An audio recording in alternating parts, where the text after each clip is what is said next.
உறவுகளே, உங்கள் அத்தனை பேருக்கும் வணக்கம். எல்லோரும் நலமாயிருப்பீர்கள் என்று நம்புகிறேன். இன்று நாம் உலக மகளிர் தினம் வர இருக்கிறது, மார்ச் 8ஆம் தேதி. அதையொட்டி இந்த காணொளியை உங்களுக்கு உரித்தாக்குகிறேன். வாருங்கள், பெண்கள் தினத்தை பற்றி சிந்திக்கலாம்.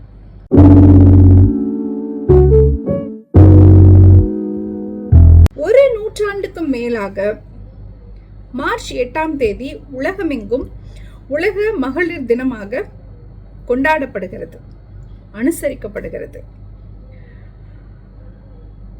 இந்த மகளிர் தினம் ஏன் மார்ச் 8 அன்று கொண்டாடப்படுகிறது என்பதற்கு நிறைய வரலாற்று தகவல்கள் பின்புலத்தில் இருக்கிறது. 1789 தொடங்கி சுதந்திரம், சமத்துவம், சம ஊதியம், சம உரிமை இவற்றை முன்வைத்து பெண்கள் தொடர்ந்து போராட்டங்களை முன்னெடுத்தனர். அதன் விளைவாக கிடைத்ததுதான் நமக்கு இந்த மார்ச் 8 உலக மகளிர் தினம். 1789களில் ஆரம்பித்த இந்த போராட்டங்கள் பல்வேறு காலகட்டங்களில் பல்வேறு நாடுகளில் தொடர்ந்து முன்னெடுக்கப்பட்டன. 1910, 1911, 1917 இப்படி பல்வேறு காலகட்டங்களில் நடந்தாலும் அமெரிக்காவில் பஞ்சாலைகளில் மகளிர் உள்ளிருப்பு போராட்டத்தை மேற்கொண்டனர்.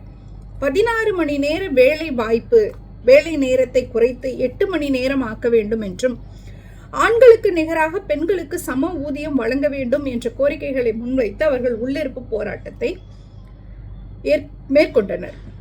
அதன் விளைவாக 1975 இறுதியாக ஐநா அறிவித்தது, இன்று முதல், இந்த ஆண்டு முதல் மார்ச் 8 என்பது உலக மகளிர் தினமாக அனுசரிக்கப்படும் என்று. நாம் இந்த உலக மகளிர் தினத்தை எப்படி கொண்டாடி கொண்டிருக்கிறோம்? கோலப்போட்டி, டான்ஸ் போட்டி, அழகி போட்டி, இதற்காகவா இத்தனை போராட்டங்கள் முன்னெடுக்கப்பட்டன? இதை அங்கீகரிக்கவா மார்ச் 8 வருடா வருடம் அனுசரிக்கப்படுகிறது? பெண்களே, இத்தகைய போட்டிகளையும் கொண்டாட்டங்களையும் தயவு செய்து தவிர்த்து விடுங்கள். இந்த வரலாற்றை தெரிந்த பின் நீங்கள் இந்த நாளின் மகத்துவத்தை உணர்ந்து கொள்வீர்கள் என்று நான் நம்புகிறேன். எதற்காக அழகி போட்டிகள்? எதற்காக அழகி போட்டி மார்ச் 8ஆம் தேதி கொண்டாடப்பட வேண்டும்? அறிவின் பொருட்டு என்று சமுதாயம் ஒரு பெண்ணை அங்கீகரிக்கிறதோ அதுதான் பெண்ணுக்கான மரியாதை, சுயமரியாதை. மக்களே, அழகின் பொருட்டு அல்ல. பெண்ணே, அறிவின் பொருட்டு யார் உன்னை மதிக்கிறார்களோ அவர்களை உன் பக்கத்தில் அமர்த்திக்கொள். அழகின் பொருட்டு உன்னை தொடர்ந்து கொண்டாடுகிறவர்கள் உனக்கு ஆபத்தானவர்கள். அவர்களிடமிருந்து விலகி நிற்க வேண்டியது உன் கடமை. ஆனால் இந்த மண்ணை பார்த்தீர்களா மக்களே? 1789 எங்க இருக்கிறது? 1740களிலேயே 48களிலேயே நம்மளுடைய வேலுநாச்சியார், வீரத்தாய் வேலுநாச்சியார் விடுதலை போராட்டத்தில் கலந்து கொண்டாள். இந்த மண் வீரத்துக்கு பேர் போன மண். கொண்டாடப்பட வேண்டிய எண்ணற்ற பெண் தலைவர்களை நாம் இந்த மண்ணில் கொண்டிருக்கிறோம். வேலுநாச்சியார், வடக்கில் ஜான்சி ராணி, சாவித்ரிபாய் பூலே, இன்று ஆசிட் வீச்சுக்கு உள்ளான லக்ஷ்மி அகர்வால், உசைன் போல்ட்டின் சாதனைகளை முறியடித்த ஆலிசன் ஃபெலிக்ஸ், இவர்களையெல்லாம் வாய்ப்பு இருக்கும்போது நாம் படித்து அவர்களுடைய சாதனைகளை புரிந்து கொள்ள வேண்டும். பெண்ணுக்கு சமுதாயத்தில் எதிர்கொள்ளும் மன ரீதியான, உளவியல் ரீதியான சிக்கல்கள் எந்த அளவுக்கு இருக்கிறதோ குடும்பத்திலும் அவள் எதிர்கொள்ளும் சவால்கள் இருக்கிறது. நீ எப்பொழுதெல்லாம் துவண்டு போகிறாயோ அப்பொழுதெல்லாம் இந்த மகத்தான தலைவர்களை மனதில் நிறுத்திக் கொள்ளுங்கள். உங்களால் வீறு கொண்டு மீண்டும் எழ முடியும். பாரதியின் கவிதை போராதா உங்களை மீண்டும் மீட்டி எழுப்ப?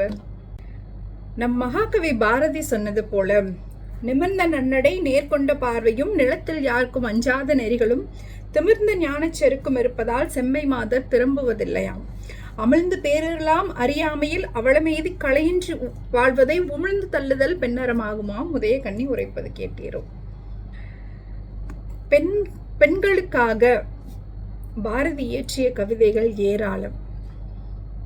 சோர்ந்து துவண்டு விழும்போதெல்லாம் நிச்சயம் பாரதியின் கவிதைகள் உங்களை மீட்டெடுக்கும்.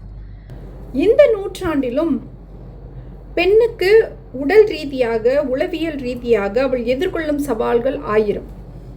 இவற்றையெல்லாம் தாண்டிதான் ஒரு பெண் சமுதாயத்தில் சாதிக்க வேண்டியிருக்கிறது. அப்படி சாதிக்க துடிக்கிற பெண்களுக்கு தயவு செய்து பக்கபலமாக நெல்லுங்கள். ஒரு சகோதரராக, சகோதரியாக, தந்தையாக, தாயாக.